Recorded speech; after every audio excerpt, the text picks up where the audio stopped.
Ready. আসসালামু আলাইকুম ওয়া রাহমাতুল্লাহি ওয়া বারাকাতুহু। সম্মানিত দেশবাসী, আপনারা জানেন যে সারা পৃথিবী জুড়ে ক্যান্সার, কিডনি, থ্যালাসেমিয়া, এইডস রোগ চারটিকে মরণ বিধি বলা হয় এবং চিকিৎসা তো প্রতি মাসে কয়েক লক্ষ টাকা প্রয়োজন হয়। এমনকি একসাথে 50 লাখ, 70 লাখ, 90 লাখ টাকাও চিকিৎসার প্রয়োজন হয়। একদিকে ডাক্তাররা বলেন তাদের কোনো চিকিৎসা নাই, সাময়িক চিকিৎসা চলে, একসময় রোগী মারা যায় এবং পরিবারটা অর্থনৈতিকভাবে ধ্বংস হয়ে যায়। এমনই মরণ বিধি থেকে আমাদের একজন রোগী যিনি সুন্দরভাবে সুস্থ হয়েছেন। আপনারা যদি ক্যান্সার গবেষক অধ্যক্ষ ডাক্তার এস.এম. সারোয়ার আমার নাম সার্চ করেন ইউটিউব, ফেসবুক, গুগল, টিকটকে, আপনারা 5,500-এর ঊর্ধ্বে ক্যান্সার রোগীর সাক্ষাৎকার পাবেন যারা সুন্দরভাবে সুস্থ হয়েছেন এবং আজীবন ভালো আছেন। এমনই আরেকজন ক্যান্সার রোগী মরণ বিধি থেকে আমাদের সামনে সুস্থ হয়ে সম্পূর্ণ রিপোর্টগুলো ভালো আসছে। আমরা একেবারে রিপোর্টগুলো ভালো আপনাদের সামনে আমরা তুলে ধরছি। ওনাকে, আপনার নাম? মমতাজ। আপনার স্বামীর নাম? আবু তাহের। আপনার আম্মুর নাম?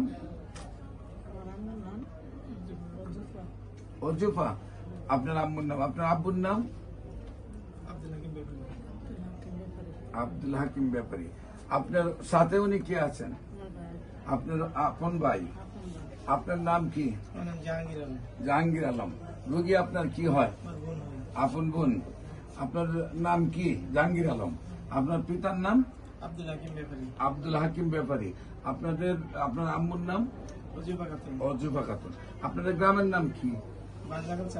বাজার চাঁদপুর। Post office? সৈয়দপুর বাজার। থানা? জেলা হলো চাঁদপুর। আপনার বোনের কি অসুস্থ হয়েছিলেন, কিভাবে কোথায় চিকিৎসা করেছেন এবং কিভাবে সুস্থ হয়েছেন একটু বলেন।